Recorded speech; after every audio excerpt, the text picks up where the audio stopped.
Will Travel, presented by Vintage Guitar Magazine, with your host, me, James Patrick Regan, otherwise known as Jimmy from the Deadlies. And today I'm speaking with guitarist and multi-instrumentalist John McCutcheon. In our conversation, Don talks a little bit about the Hammered Dulcimer, one of the many instruments John plays. He talks about its tuning, its construction, its history, and how he moves it around to gigs. John tells us about his new album, A Field of Stars, and the musicians he works with on his album, Steuart Smith from the Eagles and Stuart Duncan, and how he encourages them to collaborate. John talks gear, including his Huss and Dalton acoustic guitars and the Silvertone guitar he started on. John discusses one of his mentors, Pete Seeger, and John describes the instruments he plays and what he would take to a gig. He also talks about the venues he's playing and his touring and songwriting camp schedule. He also tells us about a musical cruise down the Danube he's planning for 2026. John tells us about his plans for the future, an album celebrating 100 years since the Bristol sessions, apart from that cruise down the Danube. John describes his role in the Musicians Union and how he made changes to suit the traveling musician. Finally, John tells us about his pastimes, taking a 500-mile walk in Europe, and baseball, major, minor, and little league baseball, as well as his family, gardening, and beekeeping. You can find out all you want to know about John at his website, folkmusic.com. That's folkmusic.com. Please subscribe, like, comment, share, and most of all, review this podcast. I'd really appreciate it. And please support Vintage Guitar Magazine and all the wonderful things they do for us guitar players. Because you know what? They do so many wonderful things for us guitar players. Here's my buddy John. Hey there, John. Hey, glad to be here. Thanks a lot. Thank you. I appreciate it. And nice to meet you virtually. Yeah, nice to meet you too. Hammered Dulcimer. Yeah. I have to start there. There it is. What is it tuned to? What do you tune a Hammered Dulcimer to? Well, in different parts of even this country, there seem to be a variety of tunings, and there's one that, since the kind of revival set in going on 50 years ago now, it's agreed on a pattern of fifths. Okay. So what you're seeing here, I'm going to, I don't know how to point. It's always opposite. There you go. Up there. That one right down the middle. Sure. That divides the string into perfect fifths. Okay. So if it's a C on one side, it's a G on the other. Gotcha. And the one right there is a bass bridge, and that's the relationship of the bass bridge is from the left-hand side of the bass bridge to the right-hand side of the treble bridge is a fifth as well. Oh, wow. So it's actually all the instruments that I play. There was a big aha moment when I figured out how they were set up. Sure. And the dulcimer is, whereas I can use it chromatically, it's set up diatonically. Okay. So it's actually the simplest of, because if you're playing over, here we are. If you're playing over here, yeah, and you can simply jump it over, going to across the other bridge, it's exactly the same setup. Okay. So it's I basically go from the D 2 octaves below middle C to the E 3 octaves above. Okay. So I'm about 5 octaves of fully chromatic stuff, which is unusual. Sure. I mean, what you see there is a damper system and an extra bridge over on the what looks like your far left side there. Yep. And so I've been lucky that I've had builders who will sort of entertain my wild notion. Are there a lot of builders? No. And I was lucky enough that the guy who I think most people probably consider the Stradivarius of Hammered Dulcimer is a guy named Sam Rosetta, who passed away about a year ago. Oh, no. He's the guy who made them light, because when I started playing, I mean, you were hauling around 50-pound instruments. Sure. Just so overbuilt. So we got the idea of, well, let's make the top arched, because it will be stronger then. It's harder to go against an arch. And in fact, he did a compound arch. Wow. And he says, well, you don't need if you can make it really responsive, you don't need 4 strings for every note. Yeah. He weaned it down to 2, which meant you had half the tuning, and that much less weight, and it would be, I want to play, I want to play ragtime music, or I want to play with an orchestra. And so you need chromatic possibilities. I came back from Central America, and I've been playing with marimba players, and what I would do is I would take duct tape and sort of put it over the top of the bridges. Uh-huh. So it dampened the sound, and because one thing about Hammered Dulcimer is it's got sustain for days. Okay. And he came to a show, and I played a couple pieces where I put duct tape, and he says, "Now, you may have purchased that instrument, but it still is mine. I will not allow you to put duct tape on the top." Well, we've been talking for years about a damper system, because it is the antecedent to the piano. Yeah. The whole notion of striking a string with a mallet was introduced to Western culture by this Persian instrument, which goes back 5,000 years. Wow. And whereas the piano wasn't invented until about the year 1700. Okay. So how hard is it to tune it? It's not that hard. These days they're built to be pretty stable. Okay. And I went through, I just got back from a tour in California where I did 7 shows in 9 days. Wow. And I probably only had to do a real serious tuning once. Okay. So it was, I always tune it after it gets off the airlines, because Sure. they don't care. They just, No. it's so heavy. Yeah. What kind of case do you have for it? There's a outfit called Georgia Case Company, and they make sort of anvil type cases. Okay. All right. And it's I'm actually working with the builder now to build something that's much more form fitted and light. Yeah. But we're still experimenting with it. Again, it's one of those things where I can go to the builder and say, "What if we did this?" Yeah. Kind of crazy enough that they go, "Well, that's kind of interesting." Yeah. Your new album is beautiful, A Field of Stars. Oh, thank The you. instrumentation is it's timeless, but the lyrics are they seem relatively contemporary. Yeah, well, I think a lot of them are about things that happened relatively contemporarily, and it's interesting. For about the last 10 years, it was about 10 years ago that I thought I got to stop. What really is my sound? Because I was doing a lot of stuff with, the lead melodic instrument would be a saxophone. Okay. Or a soprano sax. I was working with Pete Kennedy or Steuart Smith or whomever, who are not bad guitar players. No. And I would get them in there and say, just go, be Steuart Smith. Yeah. Which, incidentally, the Eagles ought to be illegal. With Joe Walsh and Steuart Smith and Vince Gill. Oh yeah. Who's not really playing much guitar. Oh, no, but he can. Yeah. Anyway, so basically when I was working on an album and I had Stuart Duncan come in, it was like, oh, this guy listens to the words, he gets in, he's got perfect tone, perfect intonation, and he understands the songs, and he plays the song. It's like playing with a jazz drummer. Sure. Who's not just a metronome. He's like really feeling the song. Yeah. So that's when it kind of settled in. Okay. But thank you. I'm glad you like that. And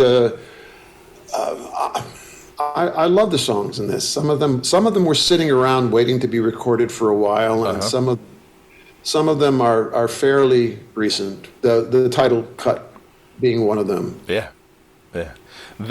And you mentioned outside instruments. How much of the instrumentation is you? All these guys are better musicians than I am. Yeah, but they're your songs. Luckily, they like my songs, and I pay them really well. Oh, good. And I have been a part of sessions where the producer comes in and hands me a chart and says, play this. Mm-hmm. And it's like, okay, I'll be your monkey. But one of the things I do is I do pretty good demos, but I don't flesh them out instrumentally. Mm-hmm. I will say, okay, this is, I'll play it on the piano, or I'll play it on the guitar or a banjo or whatever. And that kind of sets the tone. And I've played with these guys for so long. They know me.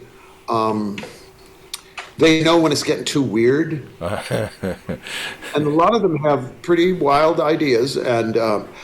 But I respect them. And I think one of the things that they like is that we get in the studio and I say, okay, give me your ideas. Yeah. And I think, I like to think that they like the fact that I respect their musicality. I mean, I always have veto power, and they respect it. Sure. But on this album, strangely enough, I just played guitar. I was thinking about that the other day. It's the only time I've ever just played one instrument. I mean, I played multiple different guitars. Uh-huh. But normally when I'll do Hammered Dulcimer, I'll do banjo, I'm producing an album honoring the 100th anniversary of this fiddle contest. That was really a seminal event that, because I'm perfectly capable of producing albums that have no commercial effort.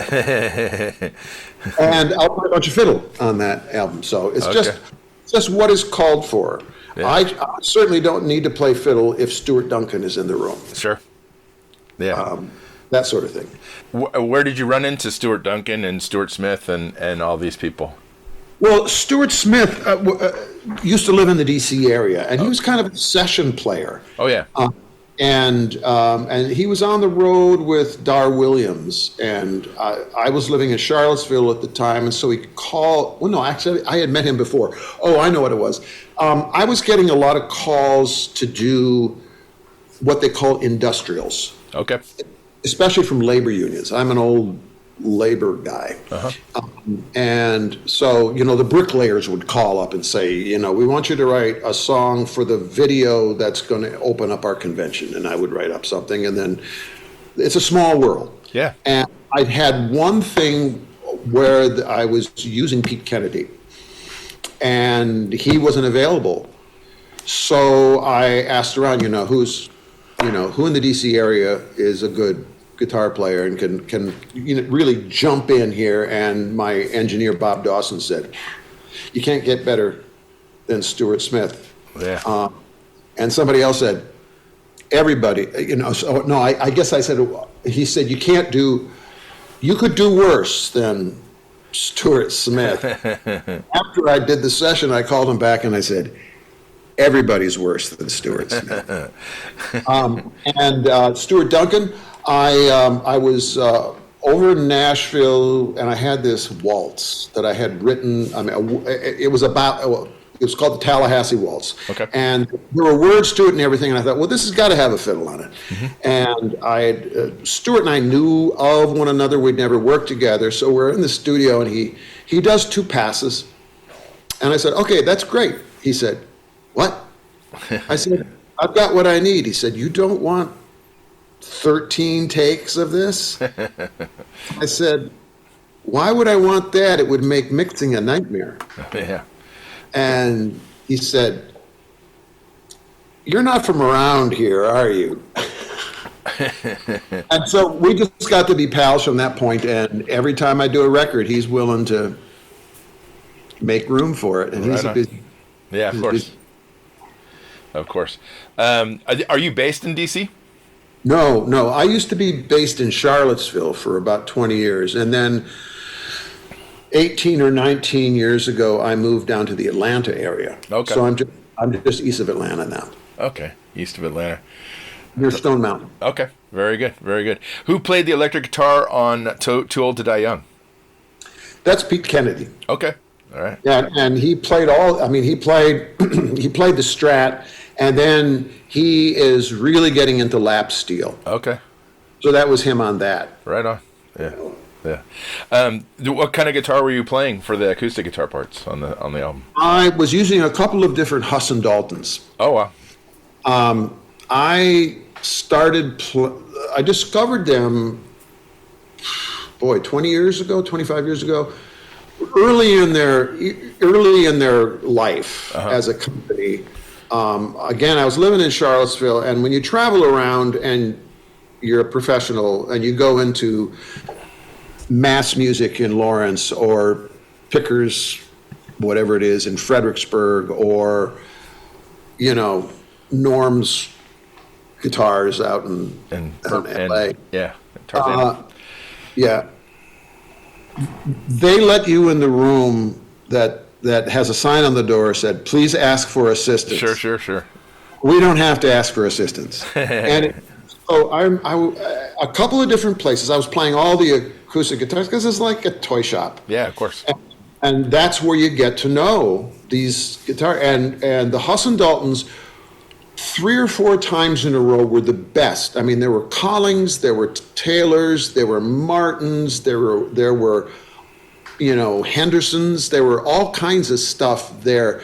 But for my playing, at least, because as you well know, it's a totally subjective thing. Sure. And it just so happened the setup was right for me. Oh, good. And the intonation was right for me, and those are all things you can change on almost any instrument. Yeah. And finally, and they were always the greenest guitars, and they were all just in. So it wasn't like they'd been played for 4 years and they grew into themselves. Yeah. And I finally looked inside and I said, "Who are these guys?" Yeah. And they were at that point were in Stewart's Draft, Virginia, which was 20 minutes from my house. So I went over and met them, and they let me design a guitar. Mm-hmm. They built it out of this beautiful. I can even, the first one I have they made for me is right here. And okay. Check out the Sapele. Oh my God. I know, it's incredible, isn't it? It's very figured.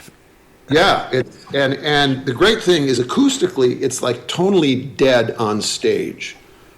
So I have never had to do any sound hole dampening or anything to avoid feedback. Oh wow. Which is really, really great, because Yeah. I understand when people do it, but it looks weird. Yeah. So When you're playing on stage, are you mic'd or does it have onboard electronics? it has onboard electronics. Okay. And I know I sound like something out of the Smithsonian, but I'm still using the Baggs dual source system. Yep. It just works for me. I was out with James May, who does the audio sprockets, the Tone Dexter, and I've used Tone Dexter for years. And he said, "You really got to try the Anthem system." And Lloyd Baggs has been trying to sell me on the Anthem system for years and years and years, and I might give it a shot. But all the guitars I have, and I'm not a collector. I'm not Steve Earle, who had another house in Woodstock, like houses guitars when he moved from Nashville. But I have a baritone and a Berkowitz baritone, and I have a 12-string, which is a sister to Pete Seeger's 12-string made by Bruce Taylor. Wow. It's got the dual system in there, and it works great. And I'm pretty anal about my sound on stage. I have it all. I have a stage rack that pretty much controls everything. And so just having that consistent kind of blend. I don't use much of the mic. It's almost entirely pickup, and the mic just sort of gives it some air. Sure. Yep. Yeah. Yeah, that's great. Pete Seeger was your mentor? He was one of several of my mentors. It's interesting. I just went and saw the Complete Unknown. Yes, of course. And I really wanted to see it because everybody who's seen it says, "Man, Ed Norton just kills it as Pete Seeger." But yeah, Pete was an early influence, and when I met him in the very early 1970s, I think he recognized that I was some malleable clay. And so but the interesting thing about him is he always treated you as a peer. He never treated you like a kid, which I was when I met him. Yeah, yeah. That's fantastic. What was your first instrument, I should ask? It was a Silvertone guitar. Oh, wow. Okay. It was red. Uh-huh. And it was the one with the big white swirly blocks on the fingerboard, which Sure. was supposed to make it look fancy. Uh-huh.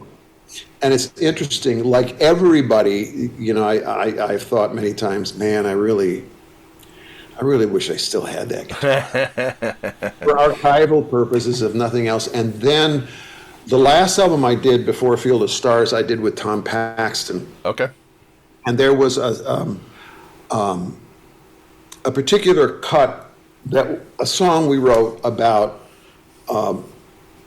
people gathering around a campfire, like a cattle drive or something. And we had Steuart play the mandolin instead of the fiddle, and we had the keyboard player play the accordion. We just imagined, we wanted to create that sound. Had Charlie McCoy on the harmonica. We wanted to make it sound like a campfire. Sure. And the engineer said, "Your guitar sounds too good. Something that sounds a little funkier." And he went in the closet and he pulled out a Silvertone guitar. Oh, right on. And at the end of the session, he gave it to me. Mm-hmm. So, Silvertone guitar. And did you study? Did you study guitar? Did you go to college for music? No. I thought I was going to be a music major for a while, but I was really interested in old string instruments, and that just didn't. I went to a little college that had 1,200 students, so their music department was not going to have a guitar instructor, and it probably would have been classical guitar Sure. at that. They gave me a lot of leash. When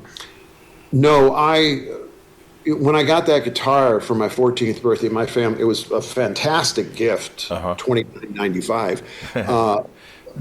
But my family didn't have any money. So I went down to the library and checked out the only book that the card catalog had under the subject heading guitar.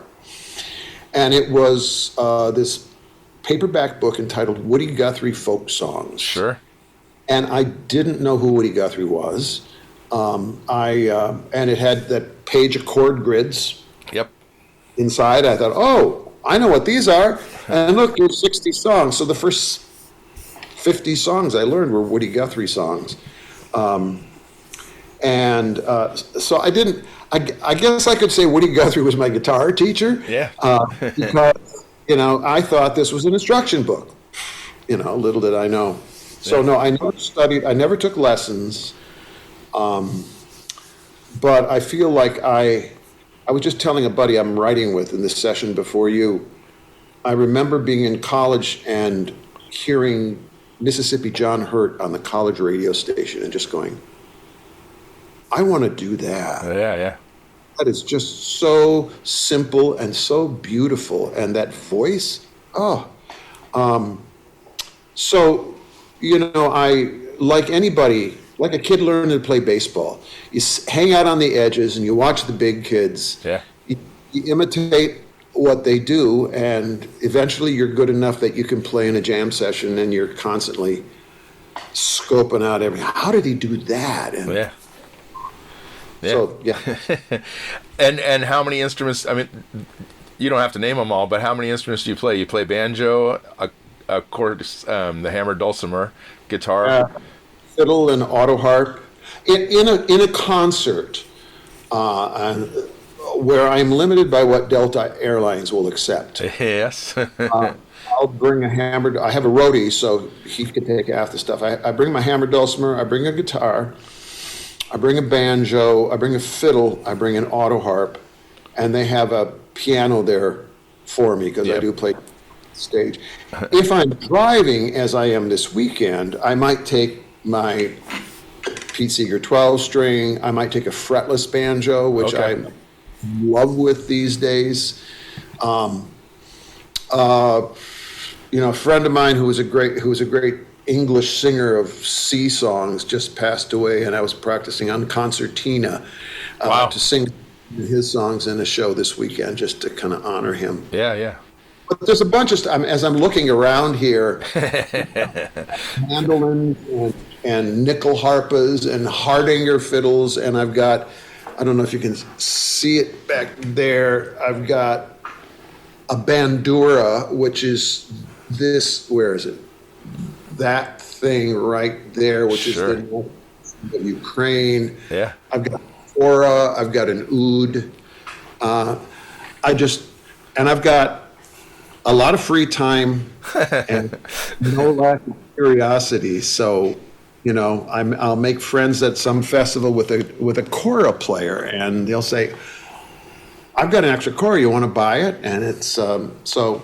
In my retirement, whatever that means, I intend to become a good kora player. Right on. That's fantastic. And the venues that you're playing, what are those venues? Let's see. I just came back from California, and I played a mix of venues from, theaters, usually between 400 and 600 seats. Yeah. I played out there in a church, which is not unusual. It's just a venue. Yeah, of course. And they're idle a lot of the week, and they've got seating. Yep. Yeah. And a kind of a stage. Yes. And good acoustics, usually. And usually pretty good acoustics. It was that, those are the basic kind of venues. I'm not a big star. I'm not playing arenas. But I am playing. I just love these theaters, and the ones that tend to be that size are often old opera houses in small towns. Yep. Yeah. Compared to vaudeville to burlesque to a movie theater, and then it closed down and was going to be torn down until a group of citizens got together and said, "We have to save this beautiful old gem." Sure. Yeah. It just happens to be the perfect size for you. For me. And so what's cool about it, though, is that this is something that's really been reclaimed by a community. And there's a lot of people who show up at these shows who don't know me at all, but they say, "Oh, there's live music in the old opera house." Yeah. So it's really fun. Is it you playing solo, or or is there somebody else playing with you? No, I'm too ornery to have anybody. One of the things, the first time I ever saw Pete Seeger play was his ability to create his whole thing by himself. And so that was kind of my model. It was like, oh, that's how you can do it. Yeah. And it requires a really different kind of energy, like at the Walnut Valley Festival in Winfield, Kansas every year. I'm the only soloist who plays on the main stage. Wow. And as I got older, I realized I am just fucking exhausted. Trying to play to 10,000 people. Yeah, of course. And so I respect Pete a lot more. Yeah. But, the times I've gone out with a band, it's usually been after a particular release. And I really loved playing with this group of people. I knew it was never going to happen again unless I took them on the road. Yeah. And this is folk music, Yeah. And they're not going to pay me anymore just because I'm bringing more people. Yeah. This is what they're paying. And so those times have been break even. But it's, I'm paying for my own pleasure because it's just such a gas to it's sort of like when I play with symphonies, you kind of lay back in that big noise. Yeah. Yep. Yeah. God, this feels good. And how many dates do you do a year? These days, the pandemic taught me a lot. I think it taught a lot of musicians. I mean, I talked to lots of musicians who said, "Man, I don't even want to go back out. I kind of like being at home," except for the guys who got divorced and they say, "I got to go out because I got to make alimony payments." Yes, exactly. But I'm in my early 70s now. I've done this for over 50 years, and I'm going out and doing the gigs I want to do. I used to do about 90 to 100 gigs a year. I'm doing about half that amount now. And I'm old enough. I'm collecting my musicians' union pension. Oh, good. I'm on Social Security. I'm on Medicare. I've got my basic needs. I don't have to tour for financial purposes. I'm doing it because I feel like I'm just getting it right. Yeah. No, I've spent 50 years trying to get this job right, and I feel like I'm finally figuring it out. So I want to do a little bit more. Yeah. And you have a songwriting camp? I do. I usually have two of them. And it started about a dozen years ago after I had been a guest at a lot of different songwriting workshops and camps. And nobody was really writing the way that I wrote. And more importantly, it was all about the how and less about the why. Sure.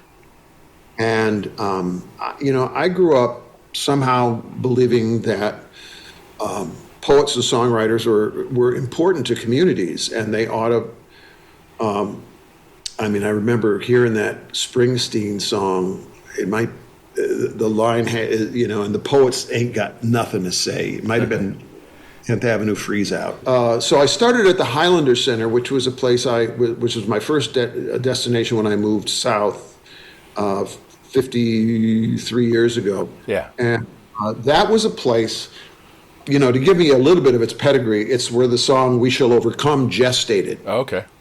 Came in at the beginning of one weekend, a hymn, and then in the course of the weekend, they changed the words around. They changed you think a lot of the songs from the Civil Rights Movement, it was all about changing the pronoun from the singular to the plural. Yep. And so I knew they had a deep history of appreciating that music and culture have to be an essential part of social change movements. Mm-hmm. And so I thought, okay, well, just being there is going to sort of take care of the why. And after the pandemic, they weren't ready to open to the public, so I found a place in Western North Carolina. I do two of them, sometimes three, in the course of a summer, depending upon the demand. Strictly limited to 20 people. Oh, wow. Which Mary Gaucher tells me is 5 people too many. And this year I'm only doing one because I'm actually walking the Camino de Compostela in May, and it's going to take me 40 days. Wow. Because it's 500 miles long. Yeah. One of the pilgrimages in the world, and I'm going to do it while I still can. Yeah, good for you. That's fantastic. I'm only doing one, and I'm actually doing two because I'm doing a master. After all these years, I've identified people who are really gifted, and I'm doing, with 8 of them, I'm doing what I'm calling a master class. Sure. Where the critiques are much more brutal. I'm not trying to, make sure I don't discourage a novice from keeping at it. Uh-huh. And these people are all really good, and I've done one before, and it's just really thrilling to really get down to the nitty-gritty of great songwriting with these people. They're all really different. Yeah. So. Yeah. And do you have a cruise? I did an Alaska cruise last summer, which is something I never thought I would do because I. Kind of to paraphrase Groucho Marx, do I really want to be trapped in a boat with people who want to be on a boat with me? Yeah, exactly. But it was really fun. Some of my kids and my grandkids came, and so we're doing a riverboat cruise next summer out of Budapest going west along the Danube. Wow. And I'm looking forward to that because I've always, Budapest is on my bucket list. Never been there. And it's actually a boat that is about half the size of a Viking riverboat. So we are going to have the entire boat. Wow. Yeah, and so I'm telling people, bring your instruments. We're going to have time. We're not going to have to worry about disturbing anybody else who wants to go to the casino, like on the big boats. Yeah. This is just going to be us. So I'm looking forward to it. My wife and I have always wanted to do a river cruise, and now we're getting paid to do it. Good for you. You're also working on an album of the Bristol sessions?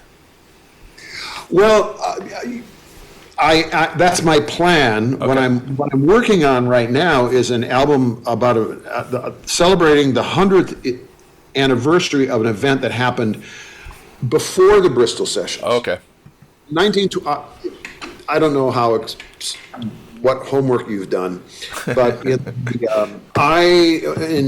2012, it was Woody Guthrie's 100th birthday, and he was such an essential part of my early musical life, and has also this was a Woody Guthrie songbook, so I was learning how to play the guitar, yes, but here was a guy who wrote, for everybody, about everybody. He wrote kid songs and love songs and historical songs and topical songs. Yeah. He was in the Merchant Marines. Here's what it's like to be in the Merchant Marines. Blah, blah, blah. So he also taught me a lot about songwriting. So when his 100th birthday was coming up, I decided I'm going to do an album of all Woody Guthrie songs. And it was really well received. And then in 2015, Joe Hill, who was a songwriter for the industrial workers of the world, the Wobblies, back in the early teens of the 20th century. And he really was the guy who pioneered this whole notion of taking popular songs and writing words, in his case, to specific labor events. And there have been albums of his songs, but it was always like a guitar and a voice, and a banjo and a voice. And he took Tin Pan Alley songs, he took old hymns, he took Salvation Army band songs and wrote stuff to them. So I decided I'm going to do something that is in what was in his head, the arrangements that were in his head. So I did a 100th anniversary of his death. And then I did a 100th birthday album for Pete Seeger. Okay.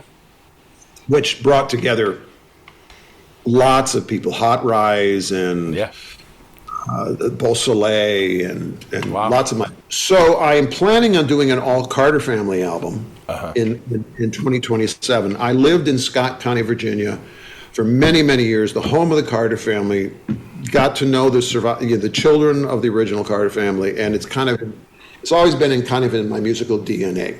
So I'm going to do it like the Seeger album, where I'm going to get together with musicians and say, hey, let's go ahead and let's be the Carter family. How about Gillian Welch and Iris Dement and me? Wow. That would be my dream team. Yeah. And another would be, a bluegrass band doing Ain't Gonna Work Tomorrow, or Tommy Emmanuel doing The Wildwood Flower. Wow. Something like that. Yeah. But in the meantime, I have played a lot in Mountain City, Tennessee. And in 23, I hope I'm not getting too nerdy for you here. No. This is Vintage Guitar Magazine. Exactly. I love it. 1923, Fiddle and John Carson recorded some sides for the OK label. I should know better. Anyway, it sold 1 million copies. Wow. And it was assigned to the nascent recording industry. Oh, there's a market for this kind of music. And that's really what got the ball rolling that led to Bristol, which was the big bang of country music. Sure. But in between, there was this fiddle contest that brought together a whole bunch of musicians who had started to make recordings and were known because of that. And there's a very famous photo that all bluegrass and old-time fiddle players know. That you look at it, and if you're nerdy enough that you recognize, you would see a guy and say, oh, that's Fiddle and John Carson. Yep. Or, oh, that's Clarence Ashley. Or, oh, that's Uncle Am Stewart. You look at this and you say, this has got to be photoshopped. Yep. All these people could not possibly have been there at the same time. This is like old-time fiddle Woodstock. Yeah. And so Mountain City is a place I play a lot. I've come to know the town really well. They're really cool. They're painting murals on the side of their shop buildings of the traditional musicians that were from this area. It's like a little town, sort of, rather than being ashamed, as some towns are, of this old stuff. They're really embracing it. Yeah. They were really hit by Hurricane Helene. Oh, no. So I came up with this idea of, hey, we can make you some money. We'll get all these people together. And yeah, Old Crow Medicine Show and Molly Tuttle and Stuart Duncan and Bruce Malsky and Tim O'Brien and a bunch of different people said, yeah, I'll do that. That'd be cool. Yeah. So yeah, it's just starting to get rolling. I mean, music is. I'll be there in Nashville this weekend. Oh, right on. Very good. Yeah. And you play a big role in the musicians union in your area. Is that correct?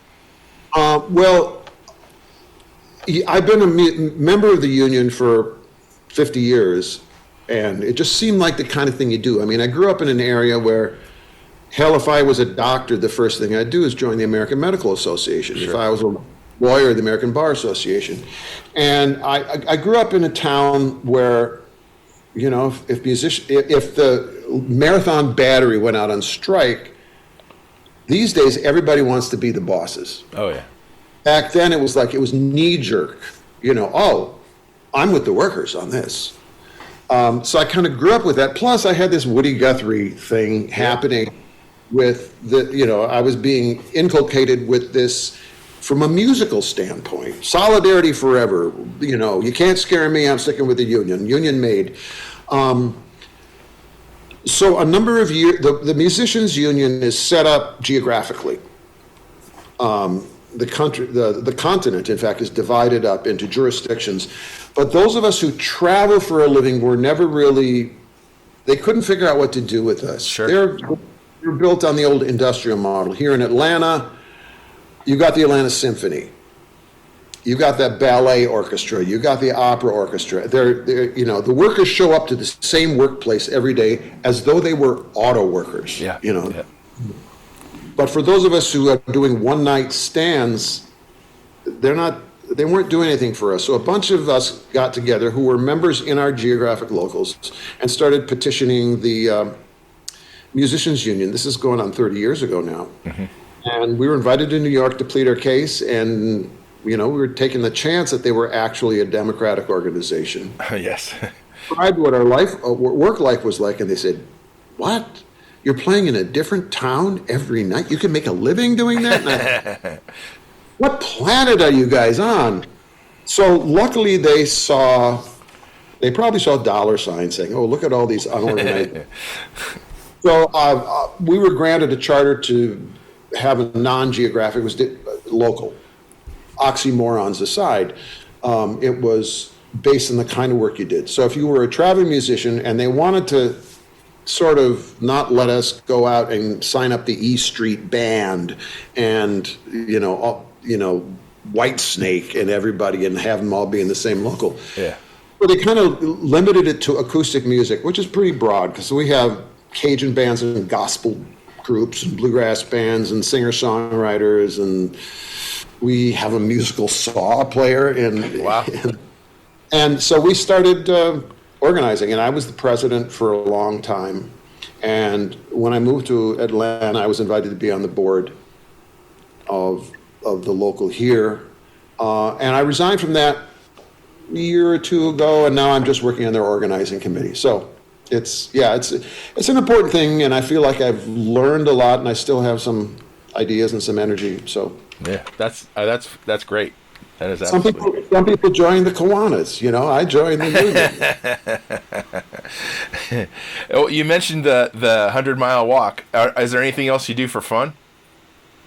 Well, it's actually 500 miles. Oh, it's 500 miles. Yeah. Yeah. I mean, I'm a huge baseball fan. Okay. I love the game of baseball and go see the Braves. I do. I used to have season tickets until they moved out to Cobb County and made it a lot more expensive and complicated. Yeah, I mean, if you asked anybody in Atlanta, where's the last place you want to drive to be there at 7:00? Yeah. I guarantee you, everybody would point to the map, and that's exactly where they built the new stadium. It's beautiful. It's brilliant. They own all the territory. So there's clubs and restaurants and concert venues and stuff. But yeah, I mean, I like baseball in all its forms. I go see the minor league teams. I'll go watch a little league game. It's just, there's something about it. I have a whole baseball CD that came out 20 years ago. Right on. Yeah. So there's that. I have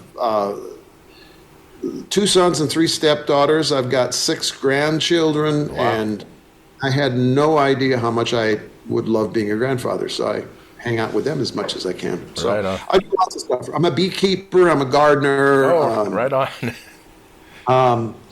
I love cigars. So I got a whole community of people that I know from that. So Yeah. I'm never bored. Yeah. Never. Good for you. Good for you. Well, I don't want to take much more of your time. It's been a pleasure to speak with you. Yeah. I'm glad we finally had the makeup call. Yes, exactly. Thanks for the work you do. Oh, and my pleasure. I'll look forward to talking to you again maybe sometime. Yeah, I hope to meet you in person, John. Yeah. Where are you? I'm in Napa. You were in Sonoma not too long ago. Man. I'm right over the hill. Oh, we were trying to set something up. Yeah, That's right. Yeah. Yeah. Well, I will be back there again next year. Okay. I look forward to meeting you. Okay. Listen, thanks a lot. Thank you. Bye-bye. Thanks for listening to Have Guitar Will Travel. You can catch up on all the things I'm doing at thedeadlies.com. And I'm on all the social media platforms as well. And please support Vintage Guitar and all the wonderful things they do, because they do many, many wonderful things for us guitar players. Thanks. Please subscribe. Please tell a friend. And I'll see you guys next week. Bye, guys.